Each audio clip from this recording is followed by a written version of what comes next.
C'est un conflit que j'ai commencé à couvrir dès 2014. Donc quand la guerre a commencé en avril, je suis parti dans le Donbass, avec un ami d'ailleurs qu'on a en commun. Et on a couvert du côté séparatiste, côté russe, les combats, les Ilovaisk, où j'ai fait des balles sauve, toutes les grandes batailles entre 2014 et 2015. Et à partir de 2016, les combats se sont beaucoup calmés, notamment avec les négociations de Minsk II, qui n'ont finalement pas été respectées, et ce qui a en partie mené les conflits qu'on a, l'invasion qu'on a aujourd'hui. Et donc je suis retourné en Ukraine. Personnellement, je ne pensais pas que les Russes allaient envahir. Je me suis trompé, bien entendu, mais je ne suis pas le seul. Et en tout cas, pas dans une optique aussi importante où il y aurait une invasion en règle, une guerre assez traditionnelle, conventionnelle, une prise de terrain, prise de position, prise de ville contre l'armée ukrainienne. Et donc moi, à l'époque, quand la guerre a commencé le 24, j'étais en reportage, parce que je couvre beaucoup de la guerre de la drogue au Mexique et en Amérique latine. Donc c'est ce que je faisais. Et je suis arrivé en Ukraine quelques jours après le commencement des opérations militaires. Et donc le témoignage que je peux vous amener est, comme disait Pierre-Yves, un témoignage à chaud de ce que j'ai vécu, qui est, on va dire, assez différent de ce qu'on nous propose à la télévision, ou en tout cas toujours un degré de propagande qui va du côté occidental comme du côté russe. Par rapport à, en effet, la guerre, c'est pas que le combat, mais c'est aussi la guerre des idées et de l'information. Donc j'ai passé beaucoup de temps, j'étais basé à Kiev pendant pas mal de semaines et j'ai couvert tous les combats vers Irpin, Boutcha, enfin je pense que vous avez entendu parler. Il y a eu pas mal de soucis dans ces endroits-là et pas mal sur le côté ouest et est de la capitale. Ce que je voudrais dire d'abord, c'est que de mon point de vue, et j'en ai beaucoup discuté avec certains de mes collègues qui sont sur le terrain et qui sont assez d'accord, c'est que l'armée russe est représentée beaucoup dans les médias occidentaux comme une armée d'assez mauvaise qualité avec beaucoup de matériel et qui a pas mal de problèmes sur le terrain au côté opérationnel, tactique et stratégique. Je pense que la réalité est assez différente. Par exemple, il est vrai de dire toujours que dans toute l'histoire militaire des hommes, dès qu'il y a une invasion, ça se passe jamais comme prévu. Il faut réajuster ses plans, ça se passe mal, ça se passe bien, donc il faut refaire les choses en fonction de la réalité du terrain. Et il est vrai que même si l'armée ukrainienne se défend bien, avec un armement occidental, évidemment, et des armes anti-chars, anti-aviation, on fait pas mal de casse, ça c'est vrai. Je pense que l'armée russe est quand même tenue sur une laisse très courte. Et c'est vrai qu'elle bombarde pas mal, mais elle bombarde pas autant qu'elle l'avait fait en Syrie à Alep en 2015, 2014. Mais aussi quand on voit les conséquences militaires des bombardements russes à Grozny en 99, où la ville a été complètement rasée. Et là, on voit une armée russe qui n'avait plus de restrictions militaires. Là, en Ukraine, on n'est pas du tout dans cette optique-là. Et moi, j'ai vécu par exemple, les moments les plus compliqués que j'ai vécu au point de vue militaire, c'était à Boutcha et à Irpin, où on a été lourdement bombardé pendant pas mal d'heures. Donc là, faut se cacher, enfin, essayer de trouver des endroits pour pas être tué. Mais c'est souvent des frappes assez précises, assez courtes, et avec des délais entre les bombardements. C'est pas des bombardements continus comme il y a eu à Grozny en 99. Ou à Alep, quand les Russes ont aidé l'armée syrienne à reprendre le contrôle de la ville, où là, littéralement, les troupes islamistes ont été écrasées sous les bombes. Si je me souviens bien, les bombardements ont commencé à 3 h du matin et se terminaient à 6 h, ou en milieu de matinée, c'était continu. Donc bombardement stratégique avec leur Tupolev 160 et puis les avions de chasse, tout ça. Il n'y a pas ça en Ukraine, on n'en est pas là. On a vu un peu d'aviation, mais très peu. L'aviation a été très peu utilisée. Les hélicoptères un peu plus pour les appuis, pour l'infanterie. Les choses qu'on a beaucoup vécues personnellement, c'est les tirs de missiles. Alors, tu as du Grad, bon ça c'est normal, mais tu as aussi des nouveaux missiles dont je ne me souviens plus le nom, qui est contrôlé par des, comment on appelle ça, des drones. Donc on les entend, d'ailleurs quand on est dans les zones de combat, on les entend, on ne les voit pas. Et on entend un espèce de clac, clac, clac comme ça. Et on sait que les missiles vont venir, et donc là on se cache, on doit faire ce qu'on doit faire, et ça siffle et ça commence à tomber de manière assez nourrie. Et comme je disais tout à l'heure, ça s'arrête. Donc ce que j'essaie de dire ce soir, c'est que C'est vrai que Mariupol a été durement touché, en partie parce que le régiment Azov s'est battu là-dedans. Donc là, il fallait faire un exemple. Il faut imaginer que la Russie a encore une vision assez traditionnelle de la guerre, notamment faire des exemples, hein, comme on faisait au Moyen-Âge, on brûlait une ville, on la détruisait pour montrer aux autres villes de ne pas se défendre et d'ouvrir les portes. Je pense qu'il y a un peu de ça. Et c'est vrai qu'à Mariupol, ils ont été assez durs. J'ai fait Nikolaïev, où c'était une ligne de front qui est à peu près à 70 km à l'est de Odessa. Et là, ça tombait plus ou moins régulièrement, mais c'était pas très nourri non plus. À Kharkov, où on était, c'était plus dur, mais c'était pas... À nouveau, l'armée russe était tenue de manière assez courte. Et ça revient à la question de savoir vraiment ce qui s'est passé à Kiev. Tout le monde avait l'air de dire que Kiev, ça allait être un Stalingrad. Évidemment, on ne sait pas du tout ce qui s'est passé. Les Russes n'avaient peut-être pas les moyens, on ne sait pas, ou c'était juste un moyen de pression pour dire à Zelensky, maintenant on négocie, sinon on s'en prend à Kiev et on la détruit. Peut-être que les Russes ne l'auraient pas fait de toute manière, c'est très difficile à dire. Aussi, je rajouterais que beaucoup de choses ont été dites sur les combats et sur la guerre en Ukraine. La guerre en Ukraine n'a que 5 semaines. Et si elle se prolonge, elle peut se prolonger pendant des mois. Il peut se passer plein de choses. Et beaucoup de journalistes ou de soi-disant spécialistes ont fait des conclusions. Et une des conclusions qui a été faite, qui à mon avis est assez calamiteuse, c'est de dire que l'armée russe est une armée de merde et que qu'ils sont incapables de faire ce qu'ils doivent faire. Et moi, je pense que c'est pas vrai. Ils ont eu des problèmes, comme toujours dans les armées. Et de manière générale, je pense que les Russes ont essayé de ne pas trop tuer trop de monde. Alors on est dans un contexte de guerre, alors il faut se mettre dans ce contexte-là, il y a toujours des morts, mais je pense qu'il faut éviter d'être dans l'émotion et de se dire que c'est pas bien qu'il y ait des morts, que la guerre c'est pas bien, ok on est d'accord, mais elle est là, le réel est là. Qu'est-ce que les Européens vont faire? Qu'est-ce que les Américains vont faire par rapport à cette réalité-là? Et qu'en effet, il y a un grand mouvement de troupes russes qui se redirigent vers l'Est, probablement pour reprendre la totalité du Donbass, et peut-être s'arrêter là. On verra ce que les Ukrainiens vont faire. Mais je rajouterais aussi, je ne sais pas si vous vous souvenez, au début de la guerre, il y avait des journalistes qui ont été tués. Je crois qu'il y a 9 journalistes qui sont morts maintenant. Apparemment, il y en a 2 autres qui sont morts, je n'étais pas au courant. Dont un Américain qui s'est pris une balle dans le cou à Irpin. Je sais pas, on en avait pas mal parlé. Et moi, j'y étais. C'était pendant les combats. Et je sais que c'est l'armée ukrainienne qui l'a fait par accident. Les médias ont dit tout de suite que c'était l'armée russe. Et les Russes n'étaient même pas dans la ville, ils étaient à Boutcha, ils étaient à 1 kilomètre après. Donc tout de suite, il y a eu, sans une recherche du travail du journaliste, qui est de faire une investigation, de dire que peut-être que les mecs étaient nerveux, ils étaient très nerveux, on les voyait, hein, ils tiraient, c'était assez compliqué. Et que je pense qu'il faut faire attention à ce qu'on dit, à ce qu'on voit. Comme disait Pierre-Yves les 2 derniers jours, aussi, attendons de savoir vraiment ce qui s'est passé. Et après, on pourra poser un jugement. Voilà ce que je voulais dire pour annoncer un peu la couleur. Alors, moi j'ai fait le même métier, je me rappelle plus de ton prénom. Jonathan. J'ai fait le même métier que Jonathan pendant quelques années. J'ai fait un petit peu moins confirmé, une demi-douzaine. Après, je suis devenu directeur de recherche dans un think tank travaillant pour le ministère de la Défense et je travaillais sur essentiellement la Russie, le contrat Mistral et toutes les choses qui appartiennent à un autre monde. À l'époque, on se préparait à vendre des bateaux et plein d'autres choses à la Russie. Voilà. Et puis, depuis 2017, je suis maintenant chercheur et conférencier indépendant. J'improvise un peu parce que je ne savais pas trop quel format aurait cette table ronde, cette réunion. Que vous dire?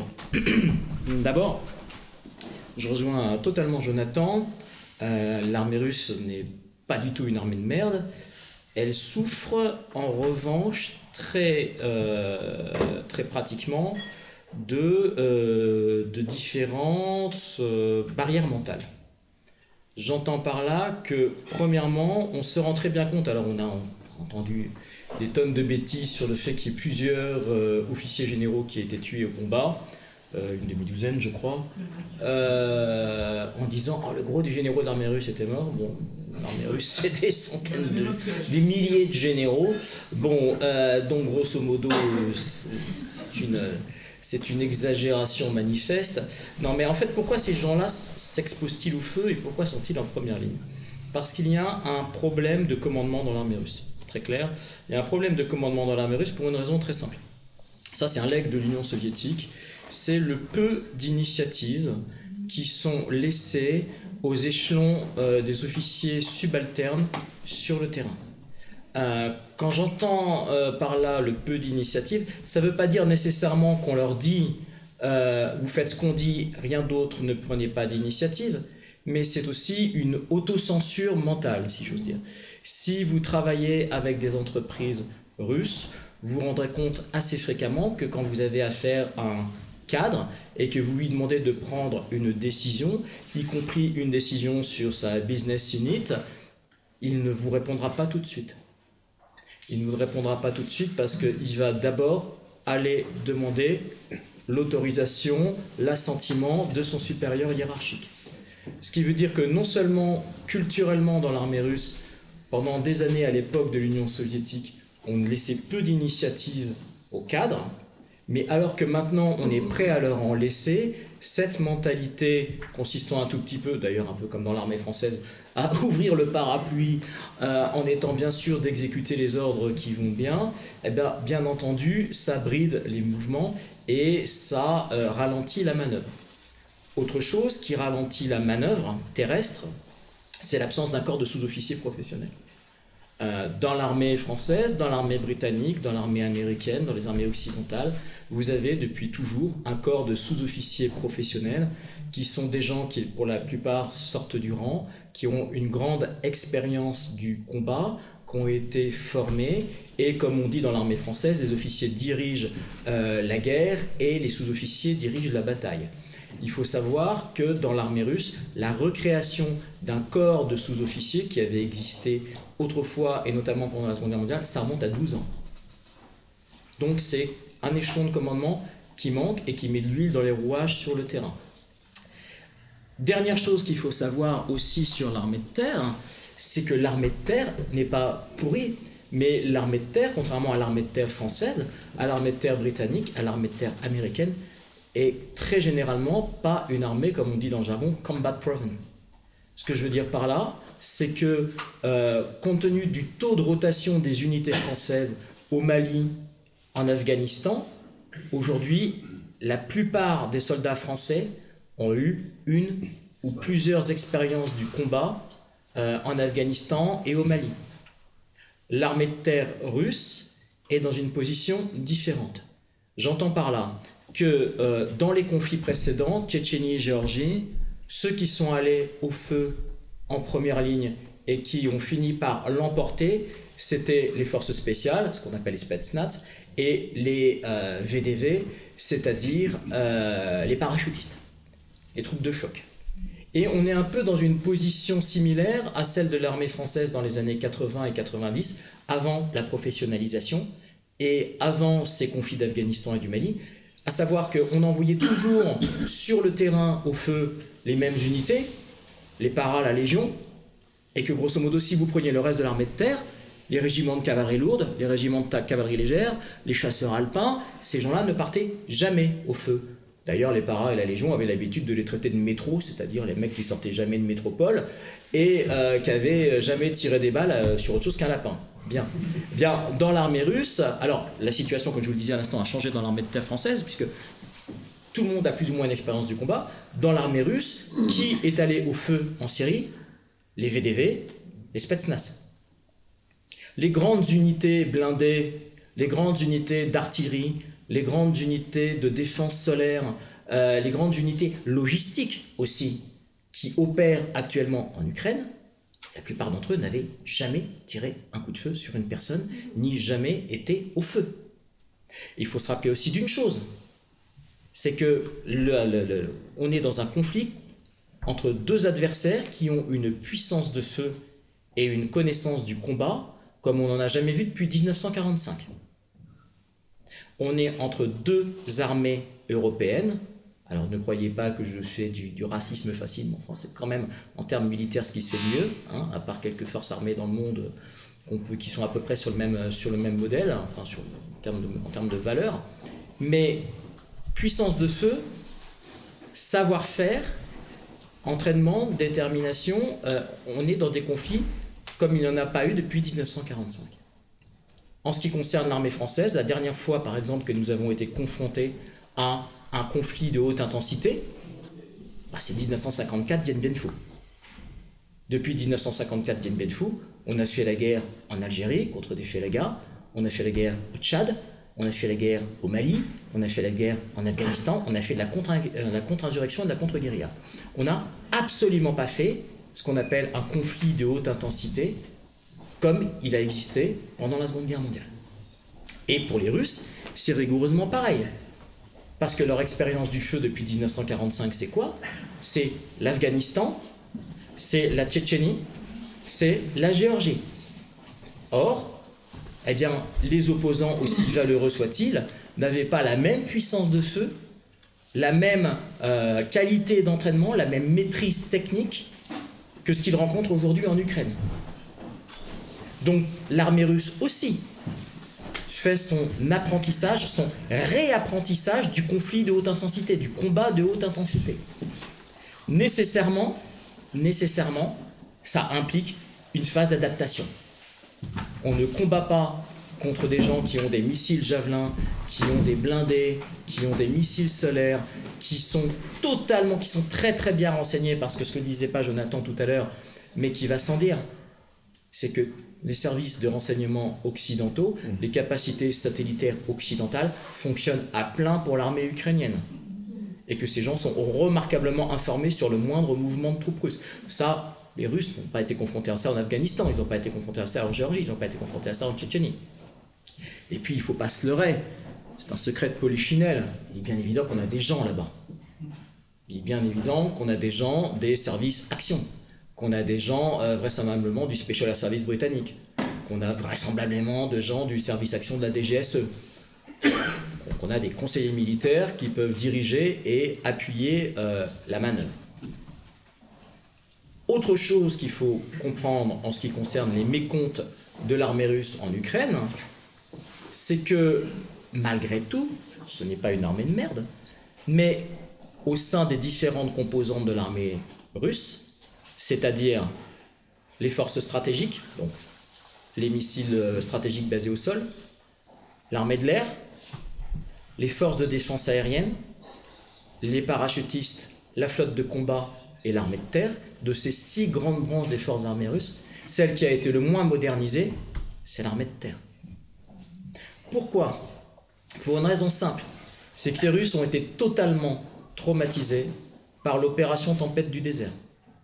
L'opération Tempête du désert, c'est une armée irakienne, alors qui n'était pas la 3e armée du monde, mais qui avait été formée par des officiers soviétiques, qui avaient du matériel soviétique, et qui a été écrasée en 3 jours après une campagne aérienne qui lui a cassé les reins.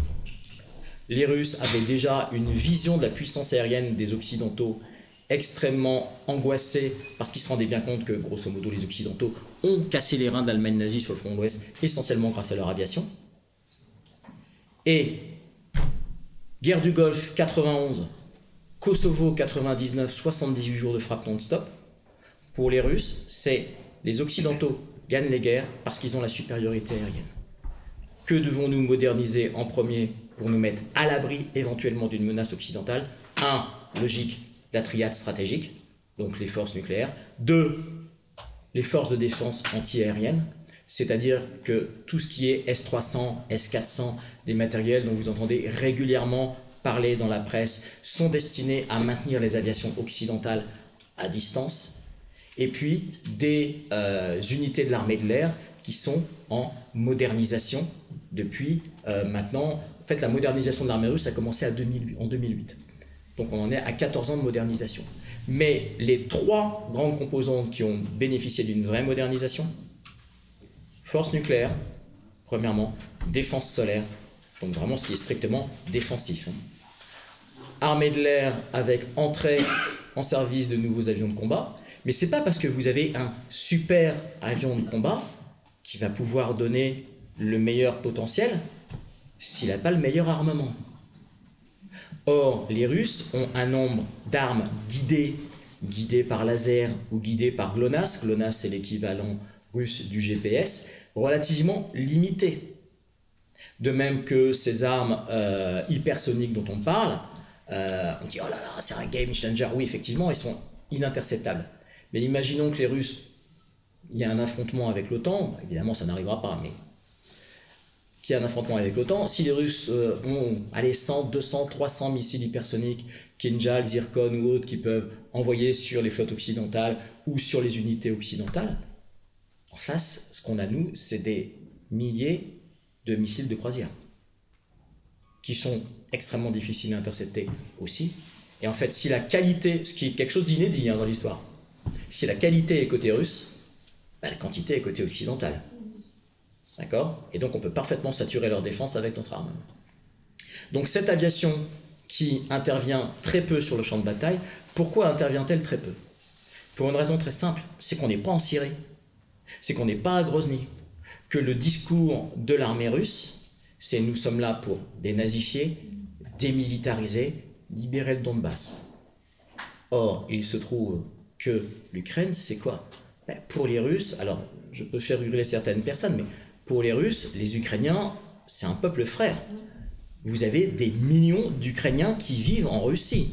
D'ailleurs, je vous rappelle que depuis 2020, on estime qu'il y a à peu près 3 millions de Russes qui ont émigré, d'Ukrainiens qui ont émigré en Russie.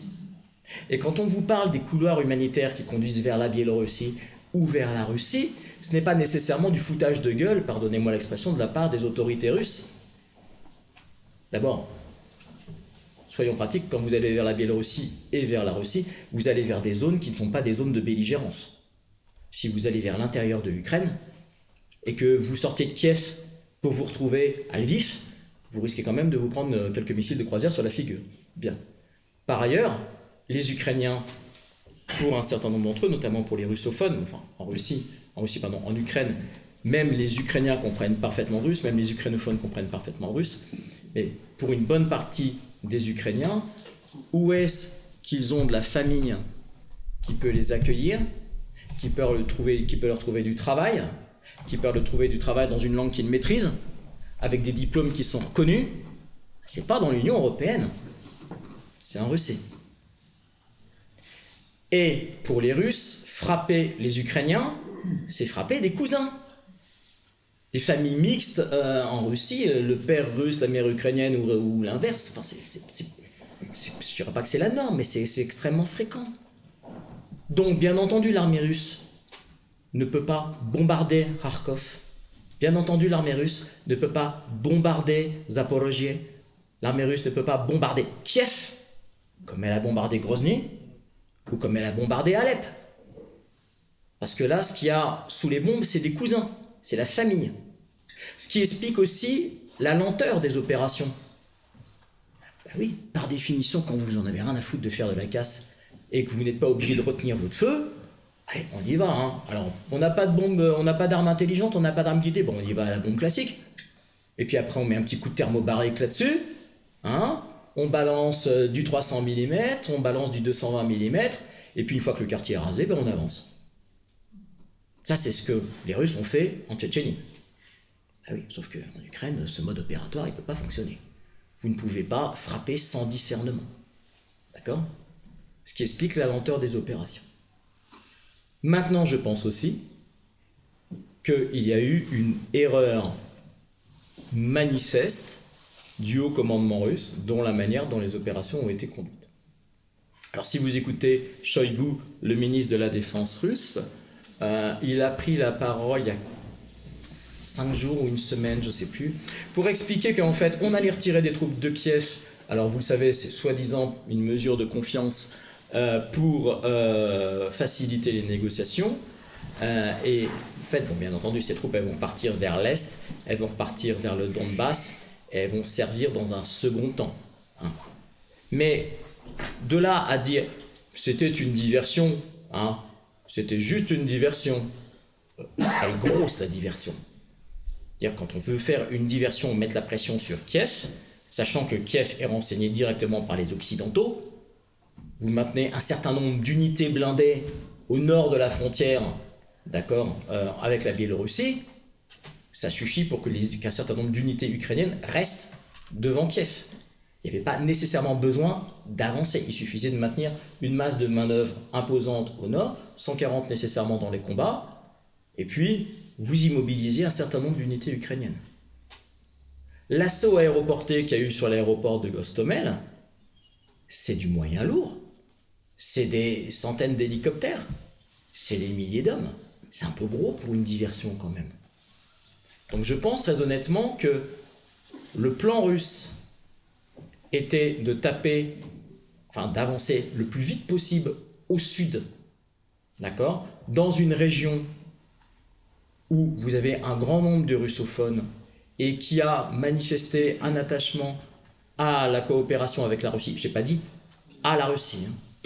Je dis un attachement à la coopération avec la Russie en 2014, puisque vous avez eu un certain nombre de mouvements dans les villes du sud de l'Ukraine, à Odessa, à Nikolaïev, à Kherson, à Melitopol, à Berdiansk, à Mariupol. Et ces zones-là, c'est les zones qui étaient autrefois constitutives de la Novorossia, la Nouvelle-Russie, et c'est les zones qui sont majoritairement russophones. L'objectif pour les Russes, c'était d'avancer rapidement dans cette région. Pourquoi ? D'abord pour établir la jonction avec le Donbass, d'accord ? Et on vous raconte des carabistouilles quand on vous dit que les Russes sont enlisés. Parce que si vous prenez l'isthme de Perekop, d'accord, qui est la petite bande de 5 km de large, qui relie la Crimée, à l'Ukraine, eh bien si vous prenez la sortie de cet isthme de Perekop, que vous tracez une droite jusqu'à Mariupol, il y a 320 km en ligne droite. Ce qui veut dire que si vous prenez les différents itinéraires routiers qui vous amènent à Mariupol, on est plutôt dans du 370-380 km. Ils ont mis combien de temps pour arriver à Mariupol ? Quelques jours. Quelques jours. Ça veut dire que la progression a été de 20 à 30 km par jour. 20 à 30 km par jour, pour nous qui sommes habitués à rouler à 130 sur l'autoroute, puisqu'on n'a plus le droit de rouler plus vite maintenant, on se dit c'est lent. Mais en fait, pour une armée moderne, une progression de 20-30 km par jour, c'est très bien. Donc dans le sud, ils ont avancé très très vite. Je pense que malheureusement, ils ont dispersé, enfin malheureusement pour eux, pas pour les Ukrainiens, malheureusement pour eux, ils ont tenté un coup de pression sur Kiev en se disant, bien entendu, je simplifie, aller sur un malentendu, ça peut marcher. Peut-être qu'on va réussir à les surprendre, à mettre la pression sur Kiev et puis à frapper un tel coup psychologique qu'on va très vite sidérer le gouvernement ukrainien et l'amener à négocier. Je pense que c'était ça qui était prévu et je pense que ça a raté. Bien. Donc c'était pas une manœuvre de diversion parce que des manœuvres de diversion aussi grosses, aussi coûteuses, c'est vraiment pas... Soit celui qui l'a conçu est très mauvais, soit il s'agissait réellement d'autre chose. Surtout que je vous rappelle que par facilité, j'ai été correspondant de guerre moi aussi, je connais pas trop mal la profession, il y a quand même beaucoup de gens qui vont d'abord aller à Kiev parce que c'est là que vous avez le plus de facilité pour transmettre des photos, c'est là que vous avez le plus de facilité pour vos communications, et c'est la capitale, donc c'est le centre névralgique politique, c'est ce qu'il y a de plus symbolique. Donc en plus vous foncez droit vers l'endroit où il y a toute la presse occidentale. C'est pas ce qu'il y a de plus malin à faire. Généralement, quand on fait la guerre, c'est pour vivre heureux, vivons cachés. Donc, voilà, si je devais résumer les choses, on est confronté en Ukraine à une armée russe qui a commencé sa mue en termes de modernisation il y a 14 ans seulement, mais avec une armée de terre qui était au tout début de son processus de modernisation. Par exemple, on voit régulièrement un certain nombre de matériels défiler sur la place rouge, un nouveau char, le T-14 Armata, qui a un concept assez révolutionnaire emprunté aux Israéliens, au Merkava israélien, des nouveaux blindés, des véhicules de blindés de combat d'infanterie chenillés, les T-15, deux nouveaux véhicules de transport de troupes à roues, les Boomerang, deux nouvelles pièces d'artillerie de 155 mm, les Koalitia. Ok, c'est beau, c'est magnifique, c'est des prototypes. Ils sont pas en service, les trucs. Donc quand on a une image d'une armée de terre russe qui est super modernisée, vous allez sur les réseaux sociaux, vous avez des aficionados de l'armée russe, vous allez voir, ils vont tous écraser, regarder le matos qu'ils ont. Oui, c'est des protos, ils sont pas en service, les machins. Donc, en Ukraine s'exprime la partie la moins moderne de l'armée russe, et ça se retrouve aussi sur un certain nombre de choses en matière de communication. L'armée de terre française actuellement, ou l'armée de terre britannique, ou l'armée de terre américaine, tous ces gens-là étant globalement interopérables, on a développé quelque chose qu'on appelle le combat collaboratif. C'est-à-dire qu'on travaille en réseau et que grâce aux caméras embarquées sur les casques des fantassins, grâce aux radios que portent les fantassins, les radios numériques, grâce à un certain nombre de senseurs qu'il y a dans les véhicules blindés, ce qu'on appelle la V-tronique, l'électronique embarquée, on sait combien de munitions il y a dans le char. On sait combien d'essence il reste dans le char. On sait s'il lui reste des munitions fumigènes. On sait s'il lui reste des munitions perçantes. On sait s'il lui reste des munitions explosives. Et donc, quand on est confronté à une menace, on n'est pas le fantassin d'un côté, les blindés de l'autre, on est dans un système qui adapte quasiment en temps réel, par le biais des liaisons numériques, la riposte la plus adaptée, d'accord, en termes de vitesse de riposte à l'agression, d'accord, avec la meilleure solution de tir par l'unité la plus proche. Ça, l'armée russe a développé un certain nombre d'équipements, le Strelets, le Ratnik, mais c'en est au stade du proto. C'en est au stade de la R&D, RT. Tout ça, c'est pas en service. Les Russes, ils vont au combat avec des radios qui sont même pas cryptées.